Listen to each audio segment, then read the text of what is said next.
Bonjour tout le monde! Bon, dans la leçon d'aujourd'hui, on va parler de trois verbes très essentiels dans le présent de l'indicatif.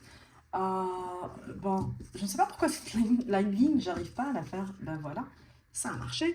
Ok, le premier verbe, c'est le verbe to be, and then le deuxième, c'est to have, et le troisième, c'est to do. Bon, ces trois verbes-là sont très importants. On va commencer par les conjuguer et après, on va former des phrases avec ces trois verbes-là. So, let's get started. The first verb is to be, as you can see. All right, let me conjugate this verb for you right here. But before I actually do that, I have to write the personal pronouns. So, what are our personal pronouns? Do you have an idea? So, we have... Excuse me, it sounds like, I don't know, for some reason, nothing is functioning properly today. But I'll keep trying. All right, so we have I, we have you. I don't know if you can see it, or is it too small? So I, you, then we have he, we have she, it, we, and finally they. All right? Let's make it a little bit longer. On va faire cela. On commence avec le verbe to be. So, I am, you are, he is, she is, it is, we are, and finally, they, c'est il ou elle au pluriel, they are. Very easy so far, right? All right, okay, let's keep going. So right now we have the verb to have. So we have I have. Make sure you take notes. Faites en sorte que vous prenez des notes lorsque je suis en train d'écrire et je suis en train de parler. Écrivez en même temps parce que la deuxième phase, on va formuler des phrases ensemble. Et croyez-moi quand je dis que c'est très facile. Enfin, c'est facile, mais aussi il faut avoir un tout petit bagage en anglais. Quelques noms, quelques mots ici et là-bas, et ça va marcher.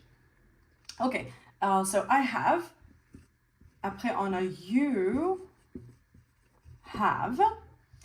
Je vais essayer d'écrire ces verbes-là de la même manière. Après, on a he, she, it, we and they. Je me suis arrêtée parce que j'ai pensé à un truc. Je vais juste réexpliquer les pronoms personnels parce que pour moi c'était peut-être clair. C'est quoi ces pronoms personnels en français? Mais je vais les réexpliquer ou bien les traduire. Bon, I c'est le pronom personnel je. You c'est tu. D'accord? C'est le pronom personnel tu. Après he c'est il, she, elle. Et it, en fait, il n'y a pas un pronom personnel en français. C'est vraiment, on le trouve qu'en anglais. Et on l'utilise avec les objets, les animaux, etc. Oui, c'est nous. Et après, they, c'est il ou elle au pluriel. Et si vous vous demandez où est le vous, eh bien, si, ils ont vous aussi. Et c'est la même chose que you. Donc, this one here, right here, you, we use it for one person. On l'utilise pour une seule personne, pour adresser la parole à une seule personne. You are late. Tu es en retard. Et on peut aussi l'utiliser autant que vous, en français, en disant you guys are very silly. So, j'étais en train de parler avec un groupe de personnes. On garde ça ici, mais pour éviter la répétition, je mets toujours un seul pronom personnel, you, qui représente le tu et le vous. He has, she has, it has, then we have, and they have. You've probably noticed that it's always he, she, and it, they're conjugated the same way, and then I, you, we, and they, also they are conjugated the same way. Donc, vous avez sûrement remarqué que le pronom personnel I, you, we, and they, la plupart du temps, ils sont conjugués de la même façon, sauf dans le verbe to be. Et après, on a he, she, and it. Ils ont toujours la même forme, quand vous voyez ici. D'accord? Ça va jusqu'à maintenant? On continue. Bon, après, on a le verbe to do. So, let's start all over again with the I. I do. You do. Right? Then, as usual, we have he, she, and it. Les trois, ils prennent does, we do, and they do. Bon, maintenant on a conjugué ces trois verbes très essentiels dans la langue anglaise, et en fait dans toutes les langues, c'est la base. Bon, maintenant, je vais juste faire en sorte que vous savez c'est quoi la traduction de ces verbes-là.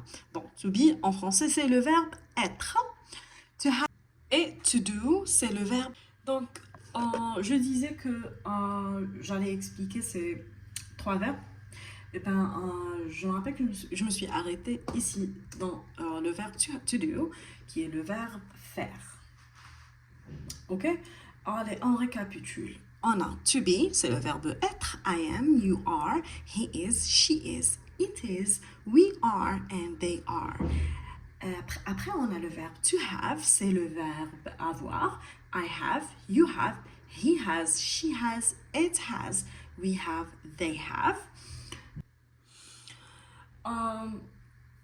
Voilà, c'est les trois verbes les plus essentiels pour pouvoir faire des trucs de base très importants. Ok, maintenant on va supprimer ce tableau-là. J'espère que vous avez pris note. Et on va essayer de formuler des phrases très simples. Mais avant de pouvoir formuler ces phrases, on va faire un petit test. D'accord? On va faire un petit exercice. Et allez, on va essayer de voir si vous avez bien compris cette leçon. Bon, voilà. Si vous avez des trucs que vous aimez, pardonnez-moi en français. Hein? So, if there are any things that you'd like me to do, or any lessons that you'd like me to teach in French, I'll do my best. But please write them down in the comments section, and I'll be happy to do these lessons for you. So just like I was saying, we're going to be doing an activity. On va faire une activité pour voir si vous avez bien compris. Et en même temps, on va considérer ça comme une petite révision. Ok, bon, voilà. So, on va commencer avec le verbe to be. Qu'est-ce que vous en pensez? Ça vous arrange? Ok, on va faire le verbe. Enfin, je vais même pas vous dire c'est quel verbe. D'accord? Je vais juste vous donner, par exemple, comme ça, they, late, we, housework. C'est un R. Vous voyez? Bon, vous avez des phrases. Ces phrases-là, ils ont besoin de verbes. Et c'est pas qu'un seul verbe. Vous allez mettre soit le verbe to be, soit le verbe to do, ou bien to have. Right? Okay. Okay, let's continue. Sarah, a doll.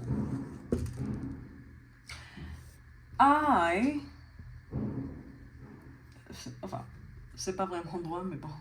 Who cares? So, let's do...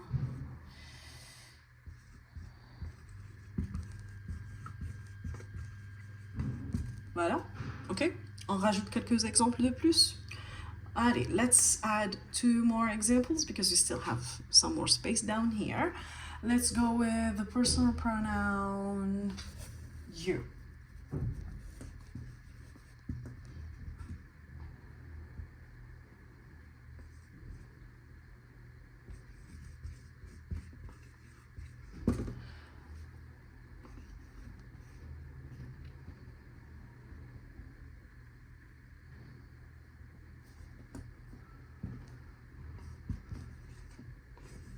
Oh, pardon. Désolée. Voilà. Allez. Je vous donne 1 minute ou 2 pour réfléchir. I'll give you a minute or two to think and try to come up with the answers. So before you actually suggest any solutions or any answers, which you can do down there in the comments, before I give the answers, I would advise you to read the full sentence, right? So, and focus mainly on this part. This is what would help you know which verb to use, right? So go ahead, think. And okay, let's wait for a minute to pass.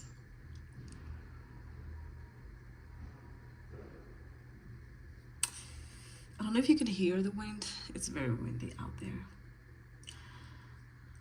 Dum, dum, dum. Few more seconds. I know, I didn't give you a full minute. Je ne vous ai pas donné toute une minute, mais vous avez eu un peu de temps pour y réfléchir quand j'étais en train d'écrire, n'est-ce pas?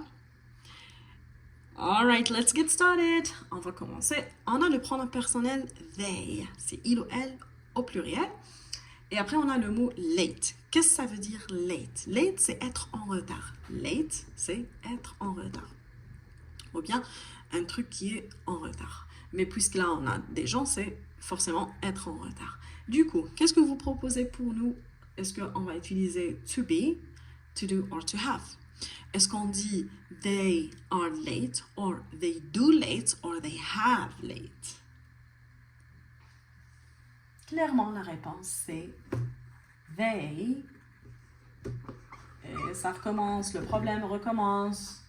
Mais comme on avait dit, on ne va pas abandonner. They are late.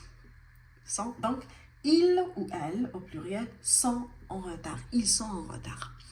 We, housework. Est-ce que vous savez qu'est-ce que le mot housework signifie? Donc, housework, c'est le travail ménagère, le travail qu'on fait à la maison. Du coup, c'est le nettoyage, faire la vaisselle, etc. C'est ça le housework. Ou bien on peut l'appeler household chores as well. So, est-ce qu'on dit we are housework, nous sommes le travail ménagère, ou bien we have housework or we do housework? Réfléchissez bien. La réponse est oui.